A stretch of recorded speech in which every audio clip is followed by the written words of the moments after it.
I remember one day in the 1970s, while we were working for the Vietnamese Buddhist peace delegation in Paris, some terrible news came in. Many people had been fleeing Vietnam by boat, which was always a very dangerous journey.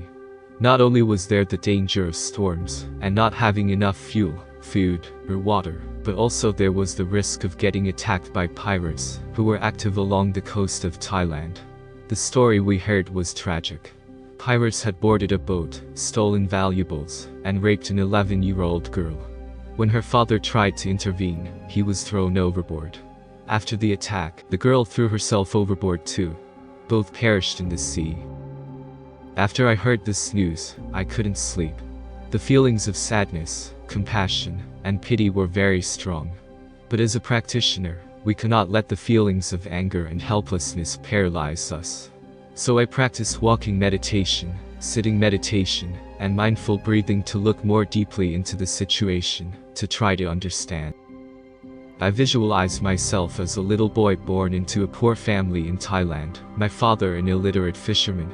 From one generation to the next, my ancestors had lived in poverty, without education, without help. I too grew up without an education, and perhaps with violence. Then one day, someone asks me to go out to sea and make a fortune as a pirate, and I foolishly agree, desperate to finally break out of this terrible cycle of poverty. And then, under pressure from my fellow pirates, and with no coastal patrol to stop me, I force myself on a beautiful young girl. My whole life I have never been taught how to love or understand. I never received an education. Nobody showed me a future.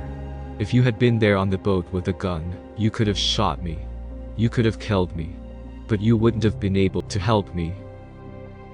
Meditating that night in Paris, I saw that hundreds of babies continue to be born under similar circumstances, and that they will grow up to be pirates, unless I do something now to help them.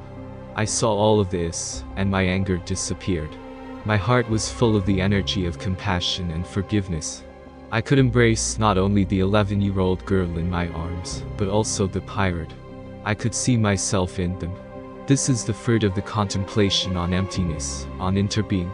I could see that suffering is not only individual, it is also collective. Suffering can be transmitted to us by our ancestors, or it can be there in the society around us. As my blame and hatred dissipated, I became determined to live my life in such a way that I could help not only the victims, but also the perpetrators.